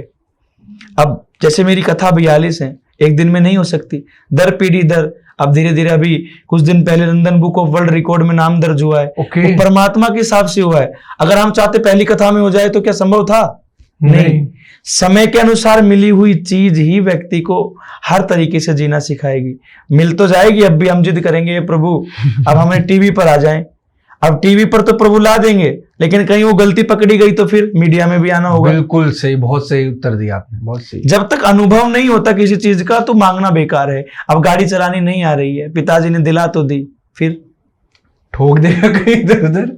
इसलिए आपने जो प्रश्न किया कि संभाल नहीं पाते, अगर परमात्मा बिना मांगे दे रहे हैं तो वो आप संभालोगे, और अगर आप मजबूरी में जबरदस्ती ले रहे हैं वो नहीं संभलेगी, चाहे वो आपकी पत्नी ही क्यों ना हो। अब आपको अकल नहीं है, शादी कर लो, क्या घर बसा पाओगे? नहीं बसेगा। यही कारण है, इसी से आप समझ जाइए। ठीक है। अच्छा मेरे को एक चीज बताइए कि जब आप कथा सुना रहे होते हैं तो कभी आपने कोई ऐसा भी, आपने कृष्ण जी के मेरे को कुछ ऐसे चीजें बताई जिसने आपको रियलाइज कराया कि इनकी प्रेजेंस है? कभी ऐसा कोई मिरेकल आपने देखा हो कि यार ये क्या हो गया मेरी आंखों के सामने, मतलब भगवान ने इतना कह लीजिए कि अपनी आपकी आंखों के सामने आपको साक्षात एक प्रूफ दे दिया कि ये देख कि ऐसा भी हो सकता है? कुछ ऐसा कोई मिरेकल आपकी लाइफ में कि आपने देखा हो? देखो, भगवान किसी भी स्वरूप में कथा में भी आ सकते हैं, क्योंकि कथा जब तक शुरू नहीं होगी जब तक भगवान नहीं आएंगे। मैं आपको एक बात बता दूं, आज यदि मेरे ठाकुर जी मेरे साथ नहीं बैठे तो मैं बोल नहीं पाऊंगा। हम कह देते हैं ना कि हमारे जो कथावाचक है वो सबसे पहले जो राम कथा करते वो कहते आओ हनुमत विराजिए, आपने सुना होगा कभी। अगर मेरे ठाकुर जी मेरे संग नहीं बैठे हैं तो मैं कथा नहीं कर पाऊंगा। क्या चीज रोकती है आपको ऐसा करने से? हमारा सामर्थ्य ही नहीं है, ये हमारी पूजा नहीं हो रही, गद्दी की पूजा हो रही है। मैं यहाँ बैठा हूँ, मैं आपकी तरह नॉर्मल हूँ, मेरे भी सारे शौक हैं वही जी। जो आपके शौक हैं। हाँ, अगर मैं गद्दी पर बैठा हूँ तो मेरे पिताजी के लिए भी मैं पूजनीय हूँ, क्योंकि वह मेरी पूजा नहीं, वहां उस पीठ की पूजा हो रही है। रही बात आपकी कि कभी आपने आंखों के सामने भगवान को देखा है? बिल्कुल मिरेकल वही है। मैं वृंदावन में 6 से 7 वर्ष घूमा हूँ, रहा भी हूँ, कभी तटीय आश्रम नहीं जा पाया। वृंदावन का तटीय आश्रम एक ऐसा आश्रम है जहाँ आधुनिकता का जीवन नहीं है। आज की जो लाइफ है, ना बिजली मिलेगी, ना आज की लाइफ के हिसाब से आपको पानी मिलेगा, ना बर्तन मिलेंगे, सब आज से 5000 वर्ष पुराना मिलेगा। वहाँ लोग आज भी हैं? लोग नहीं, वहाँ इतने भक्तों के लिए प्रसादी रोजाना होती है। वहाँ के रहन सहन देखना आप, आधुनिकता बहुत दूर है, ना घड़ी मिलेगी उस आश्रम में आपको, पूरा वही मिट्टी में रहना, वही बांस आदि के घर मिलेंगे।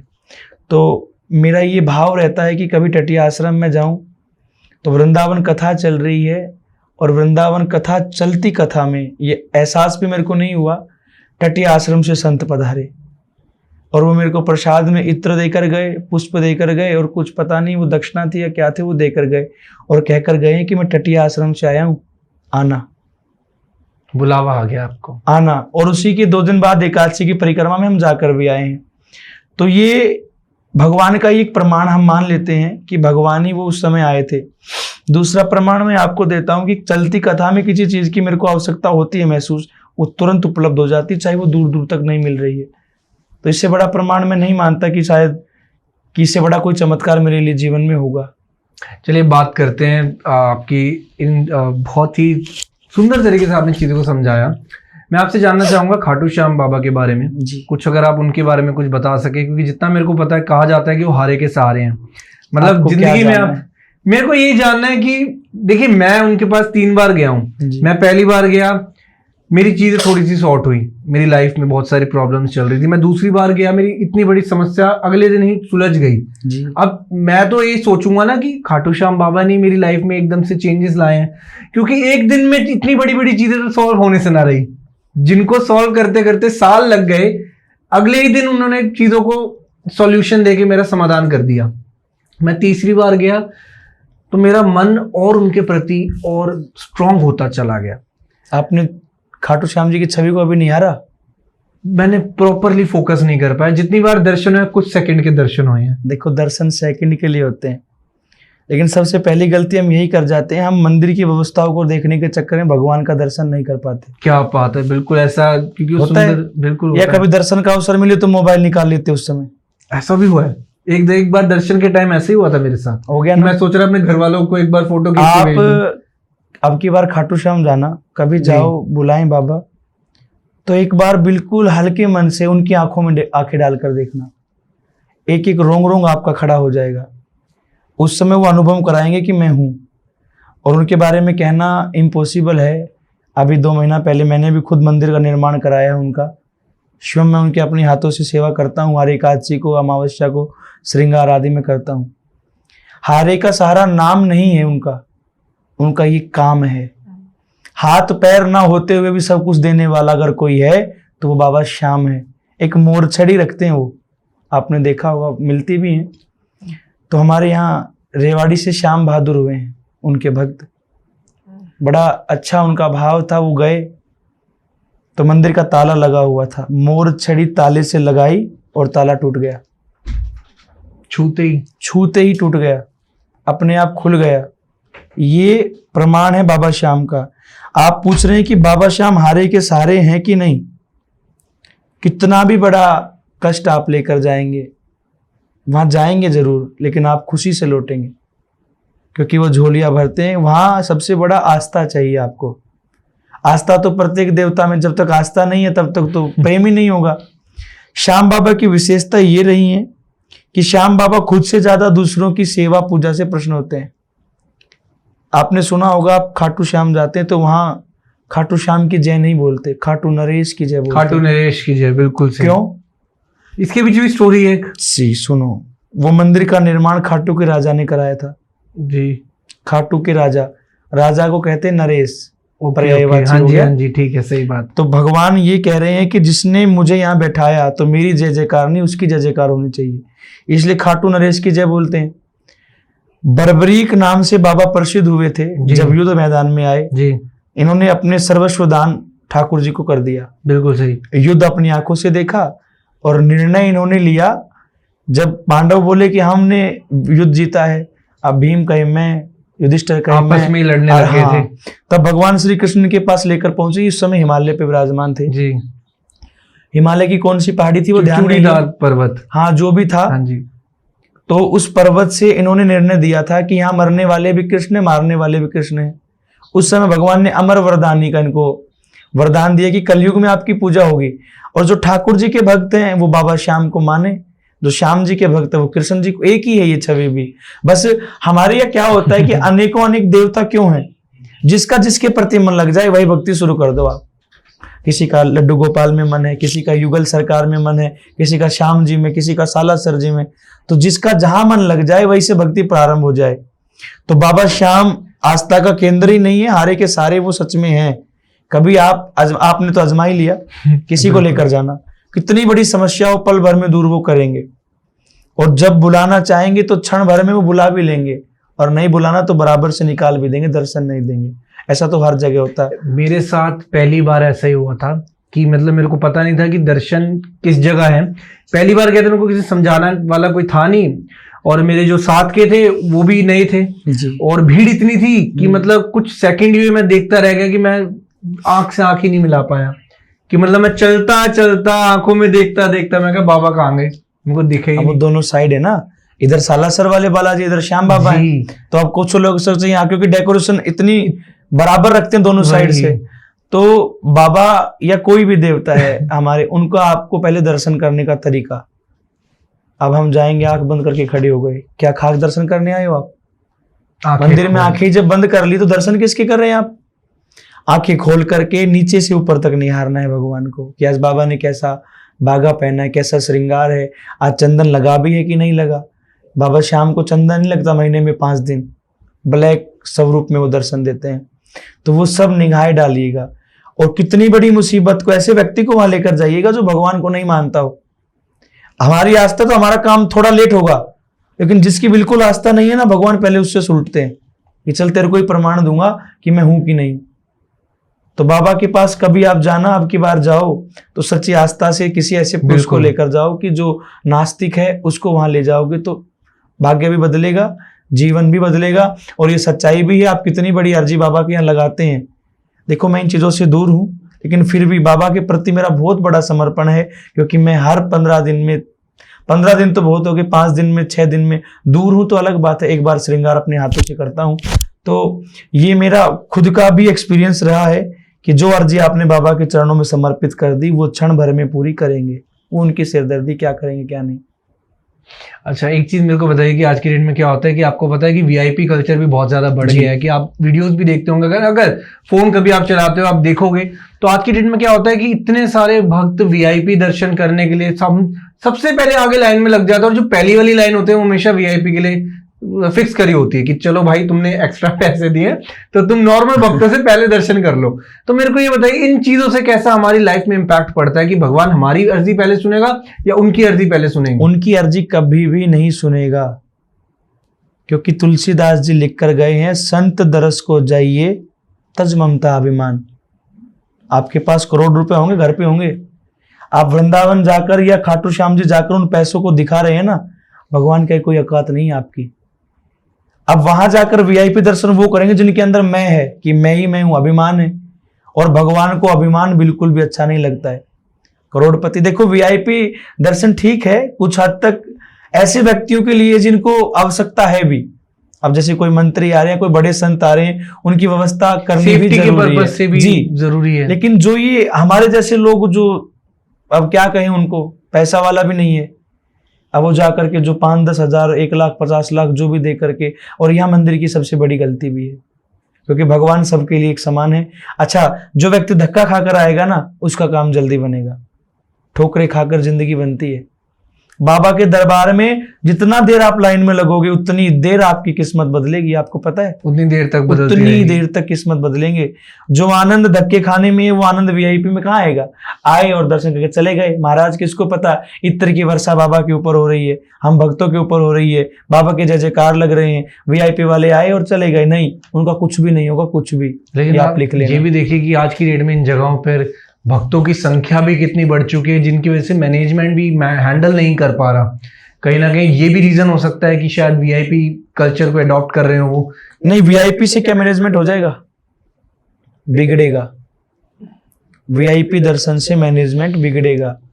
और ये देखो हमारे भारत की एक बहुत बड़ी, अब मैं क्या बताऊं, इस चर्चा तो नहीं करनी चाहिए। एक व्यक्ति गरीब है और एक अमीर है जी। अब भारत को वैसे तो समानता दिला रहे, रिजर्वेशन दे रहे हैं वो, लेकिन यहाँ अब किसी की गुंजाइश नहीं है वीआईपी दर्शन की। वो क्या कर पाएगा बाबा के दर्शन? इसका मतलब बाबा कभी घर नहीं आएंगे उनके। सदैव आस्था, वीआईपी पैसा कुछ काम नहीं आएगा। विदुर जी दासी के पुत्र थे, झोपड़ी घर में थी, लेकिन वहां जब भगवान ने भाव देखा तो उनके घर छिलके खाकर आए भगवान। आप जा रहे हो, आप चाहे वीआईपी दर्शन करो, नॉर्मल दर्शन करो, लेकिन अगर आपके अंदर भाव नहीं, अच्छा वीआईपी दर्शन वालों के पास कभी भाव नहीं मिलेगा आपको। वो अपना एटीट्यूड लेकर जाएंगे, ऐसा दर्शन किया, फोटो रील बनवाई और लौटाए। मेरा तो ये मानना है, कभी भी किसी मंदिर में आप जा रहे हैं, किसी भी मतलब ओरिजिनल मंदिर में जहां गर्भगृह होते हैं, कभी भी फोटो नहीं लेनी चाहिए वहां। इससे भगवान की मर्यादा नष्ट होती है। अब बिहारी जी को आप देख लीजिए, ना तो पर्दा लगता, रोजाना फोटो बनने लगी। अब 1 लाख रुपए दे रहे हो तो आप अंदर जाओ बिहारी जी के पास और हमारे जैसे धक्के खा के बाहर आ जाओ। देखो भगवान की जो मर्यादा है, देखो बिहारी जी की मर्यादा थी कि हर 2 मिनट 3 मिनट में पर्दा लगता था। अब ना तो वैसे भक्त रहे ना भक्ति रही। नहीं तो 1717 ईस्वी में बिहारी जी चले गए थे छोड़ के।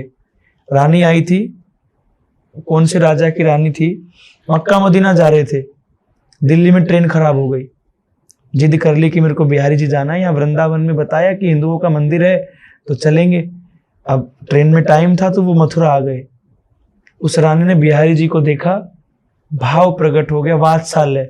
जहां वात्सल्य का भाव प्रकट हो जाता है वह भगवान कुछ नहीं कर पाते फिर। अब उसके मन में आया कि ये तो मेरे घर होने चाहिए। पहुंची नहीं, उससे पहले घर पर बिहारी जी मिले। उस दिन से पर्दा लगना शुरू हुआ है। जिसने 2 मिनट तक आंखों में आंखें डाल करके और वो भाव प्रकट कर दिया, ऐसी ऐसी किस्से बहुत मिलेंगे आपको। कोई ऐसी बता दीजिए कोई स्टोरी। तिरुपति बालाजी हैं, विठल नाथ जी हैं, जो भी साउथ में हमारे जितने भी भगवान श्रीमन नारायण लक्ष्मी नारायण के ही अंश हैं। तो एक गणिका नाम की वैश्या हुई है। वैश्या, जहां वैश्याओं को अछूत समझा जाता है, वैश्या के पास कुछ संत आए, संतों की सेवा करने के लिए उसने धन आदि दे दिया। अब संतों को यह मालूम पड़ा कि तो वैश्या है, वैश्या का धन तो नहीं ले सकते, पाप की कमाई है। संतों ने वापस कर दिया। वैश्या ने कहा बाबा द्वार पर आए हो तो खाली तो मैं जाने नहीं दूंगी। तो संतों ने कहा आप ऐसा करो, इस धन का मुकुट बनवाइएगा और मंदिर में दे दीजिएगा। अब थोड़ा सा ध्यान नहीं आ रहा वो मंदिर कौन सा है, इनमें से एक है। मुकुट बना, पुजारियों को दे दिया गया, पुजारी पहनाने लगे। भगवान ने मुकुट नहीं पहना।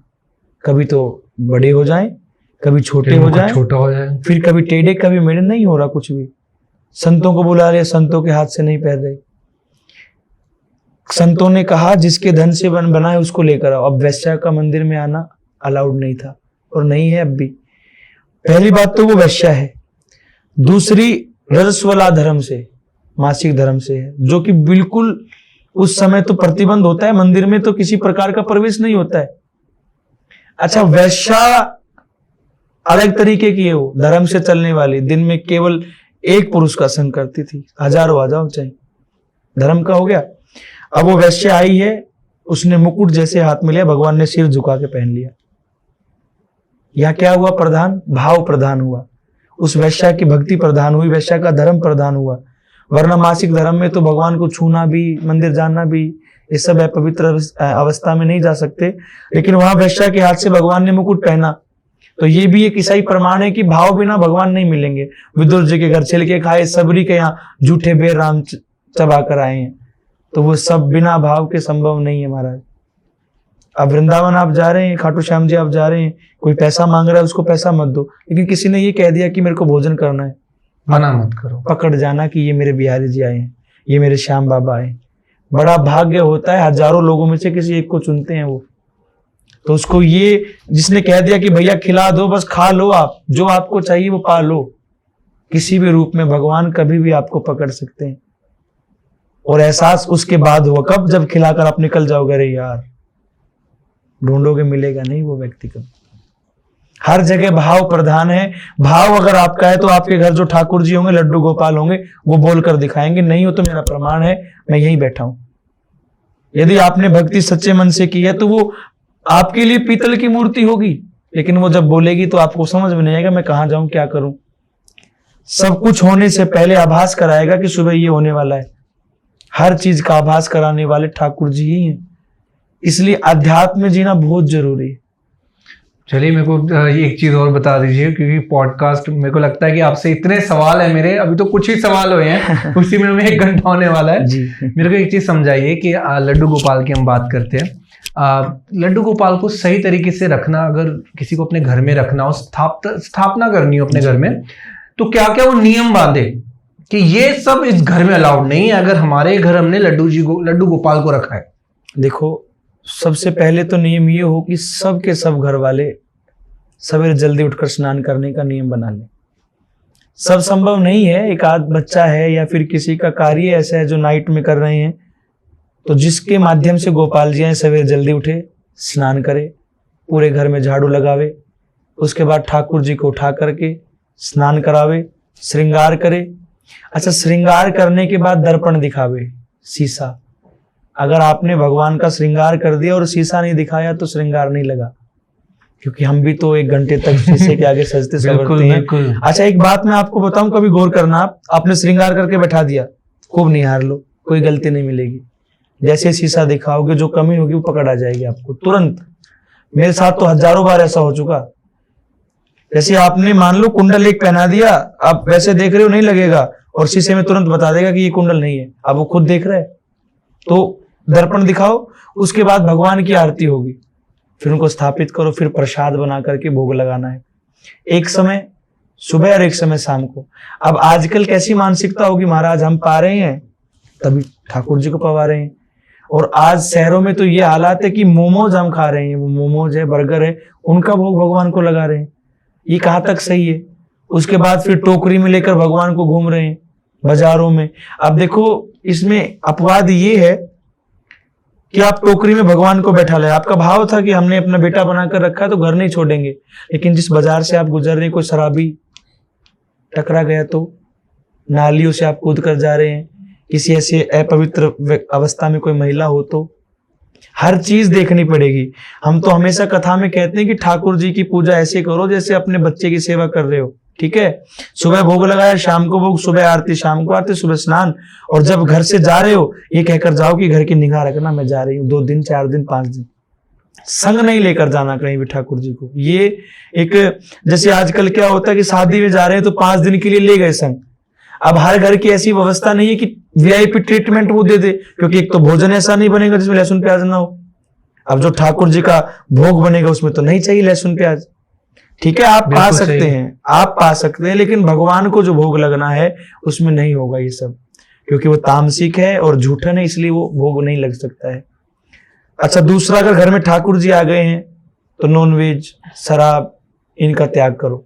लहसुन प्याज कम से कम घर में बनाओ। खा रहे हैं आप, कोई बात नहीं, बाहर खाना हो रहा है तो कोई बात नहीं, घर में कम से कम बनाना होगा। क्योंकि मैंने बता दिया लहसुन प्याज की मनाही नहीं है, इसलिए मनाही है क्योंकि वो काम क्रोध को बढ़ाता है भजन में। अच्छा, आप लहसुन प्याज खाकर भजन कर पा रहे तो खा लीजिए, कोई परेशानी नहीं है। अच्छा, फिर ठीक है। लहसुन प्याज आप पा रहे हैं और भजन में मन लग रहा है तो उसमें कोई परेशानी नहीं है। यदि मन विचलित हो रहा है तो फिर आपको छोड़ना पड़ेगा, लेकिन ठाकुर जी को भोग नहीं लगेगा। ठाकुर जी की सेवा अगर नहीं कर पा रहे, आज आप चले गए घर पे छोड़कर 5 दिन के लिए बाहर जी, तो फिर मानसिक पूजा। हमारे सनातन में शारीरिक से ज्यादा मानसिक पूजा को प्रधानता दी जाती है। मानसिक पूजा समझ गए? मन से जो की जाए। आप यहाँ बैठे हैं, ठाकुर जी घर पर हैं, आपके आगे भोजन आ गया, हाथ जोड़ो, हे लाल जी मैं पा रहा हूं, पहले आप पा लीजिए फिर मैं पाऊंगा। ये मानसिक भाव पूजा है, तो ये मानसिक पूजा है। और यही पूजा गोपियों ने की है। इस पूजा में कोई समय निर्धारित नहीं होता है। अब आप मंदिर जा रहे हो शंकर भगवान, तो सुबह 7 बजे गए तो अगले दिन 7 बजे ही जाओगे, बीच में भगवान को कुछ भी हो जाए। और मानसिक भक्ति में कोई समय निर्धारित नहीं है, जब चाहे जब भगवान का नाम जप करें, जब चाहे जब आरती उतारें, जब चाहे जब भोग लगा रहे हैं। इसलिए मानसिक भक्ति होगी तो ही भगवान की प्रति आपकी दृढ़ता बनेगी। ये लड्डू गोपाल का विधान है, सेवा करने का ये विधान। बहुत ही सुंदर, बहुत ही सुंदर। तो आप मेरे को बताइए कि आप बात कर रहे हैं गुरु के बिना ज्ञान अधूरा है, गुरु का होना ही स्पिरिचुअल जर्नी को कंप्लीट करता है। आपकी लाइफ में गुरु की क्या इंपॉर्टेंस है? और आपके भी तो कोई गुरु होंगे जी, बताइए, जरा सा बताइए उनके बारे में। मेरे जो गुरुदेव हैं वो है डॉक्टर अनिरुद्धाचार्य जी महाराज। ओके। जो कि गौरी गोपाल आश्रम चला रहे हैं। और गौरी गोपाल आश्रम विश्व का, भारत की 5वीं सबसे बड़ी रसोई चला रहा है। बिल्कुल, ये आपने सुना भी होगा, देखा भी होगा।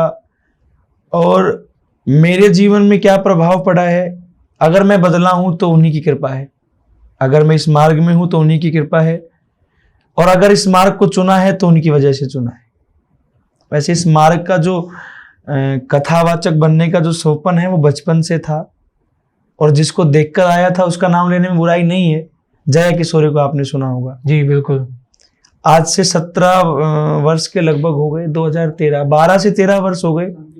उस समय वो हमारे यहाँ कथा करने आई थी, उनको देखकर ये आ गया था ख्याल कि हमें भी कथा ही करनी। फिर गुरु तत्व, अब आपके मन में ये प्रश्न होगा गुरु तो 1000 हैं लेकिन उनको ही क्यों चुना?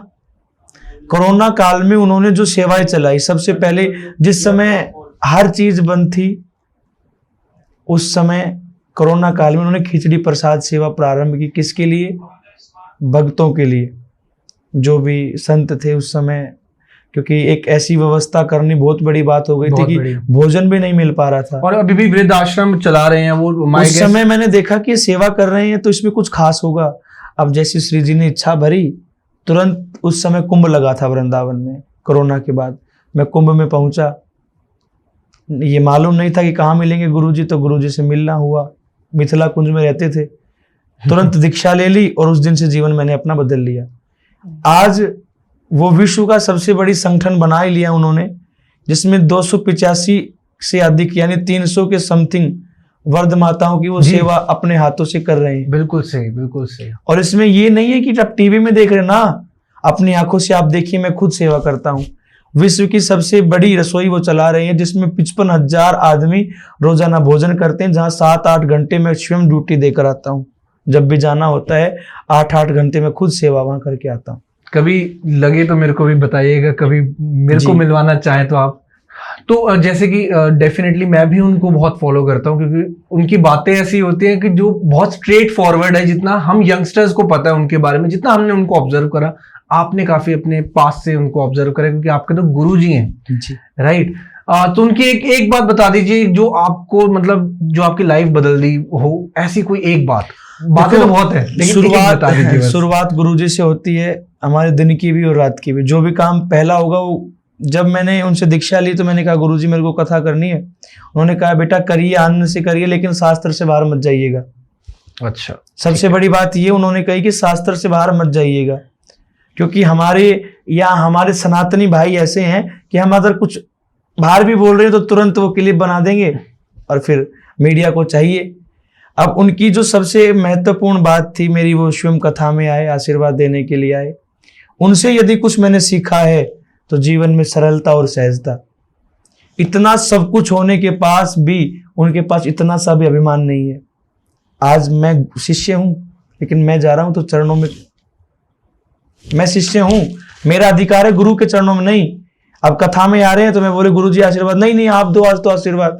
ऐसा स्वभाव, मतलब आप ब्रज में संतों के पास घूमिएगा तो ऐसे बहुत ही बिरले संत आपको मिलेंगे जिनके पास अभिमान नहीं होगा। और गुरुजी आज जो भी इस मंच पर हैं, इस पद पर हैं, या जिस भी प्रकार से वो दिन प्रतिदिन बढ़ रहे हैं, उनकी इसी कारण से बढ़ रहे हैं कि उनके पास अभिमान नहीं है। कोई वृद्ध माता बाहर बैठी है, अंदर नहीं आ सकती, वो किसी कारण से स्वयं उतर कर जाएंगे मिलने के लिए। कोई भाई अगर जिसको आवश्यकता है स्वयं जाएंगे मिलने के लिए। तो उनका ये स्वभाव ने जीवन बदला है। और उनसे शिक्षा भी मैं यही लूंगा कि जीवन में कुछ भी आ जाए, बस अभिमान ना आए। और अभिमान नहीं आएगा तो आपको कोई गिराने वाला संसार में है ही नहीं। वो अध्यात्म में भी लोगों को जोड़ते हैं। अब कुछ एक लोग उनकी बातों को काट करके हंसी मजाक से जोड़ रहे हैं, तो उससे हमें ये प्रॉफिट हो रहा है कि गुरुजी हंसा रहे हैं तो कोई नास्तिक कम से कम सुन तो रहा है उनको, हंसने के बहाने सुन रहे। कई ऐसी बातें हैं जो मजाक में उन्होंने ऐसी बातें कह दी जो लोगों के जीवन बदल दिए जी। और बहुत ही पॉजिटिव विचार धारणा होगी लोगों की उनकी बातें सुन के। हालांकि उन्होंने मजाक में कही ये चीजें, देखो, बट सत्य कही हैं। गुरुजी ने, जितना हमें पता है, 4 साल हो गए कथा सुनते हुए। उनकी कथा से लोग तो बहुत सुधरे, लेकिन कम से कम 40 से 50 हजार लोगों की शराब छुड़वा दी। ये हम खुद प्रमाण दे सकते हैं आपको। और एक बात बताओ, जो व्यक्ति दिन में 50,000 लोगों को भोजन करा सकता है वो कुछ भी कर सकता है। कथा सब कर रहे हैं लेकिन सेवा सब नहीं कर पा रहे। ये कहते हैं ये सौभाग्य भी भगवान भी चुने लोगों को देते हैं, हर किसी को ये मौका नहीं मिलता। हम कोशिश करते हैं कि हम भी किसी गरीब को जो नहीं खा सकता, जिसके पास पैसे नहीं, हम उसकी मदद कर दें। और एक इंसान की बात कर रहा हूँ यहाँ। बिल्कुल बिल्कुल, उनकी पद्धति से मुझे ये शिक्षा मिली। मैंने 42 कथा की हैं, तो बताने में कोई हर्ज नहीं है। 42 कथाओं में से आज तक कथा का 1 रुपया भी अपने ऊपर यूज नहीं किया मैंने। कार है वो कथा से नहीं ली गई, घर है वो पहले से है, मंदिर है ठाकुर जी की सेवा के लिए है।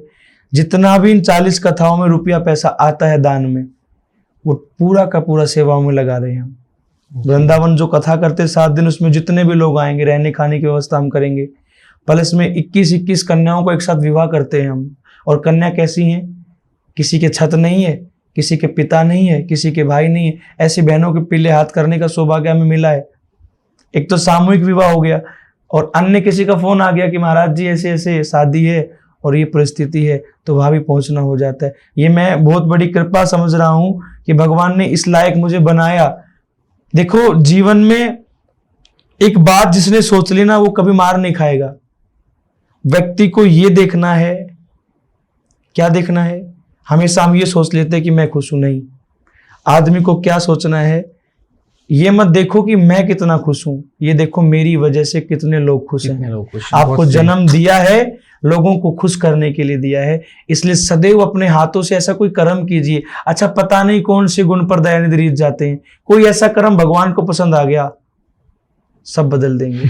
इसलिए दूसरों को खुश तो देखेगा, वही सब कुछ संभव कर देगा। मैं चाहूंगा कि मेरी भी आपसे रिक्वेस्ट है, डेफिनेटली ये पॉडकास्ट उन तक पहुंचाइएगा आप जी, कि वो भी सुने, आपको भी वो सुने। और मैं कुछ आपको रील्स भी भेजूंगा, कुछ एक ऐसी छोटी वीडियो जो डायरेक्टली, क्योंकि उनके पास इतना टाइम नहीं है कि पूरा पॉडकास्ट नहीं, हम उनको दिखा के आएंगे बिल्कुल। ठीक है, आप बहुत ही, मेरे लिए बहुत बड़ी बात होगी ये।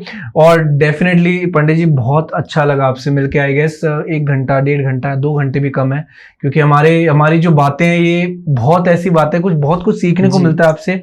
और ऑडियंस ने, जिन्होंने भी ये पॉडकास्ट यहाँ तक देखा, वो भी समझ गए होंगे कि आज क्या बातें हुई हैं, और शायद उनके जीवन में भी कुछ अच्छा चेंज देखने को मिलेगा। और डेफिनेटली वो भी मैं चाहूंगा कि कमेंट करो, सो दैट पता चले कि एटलीस्ट, और आपको दोबारा बुलाना चाहेंगे ये पॉडकास्ट देखकर तो जरूर।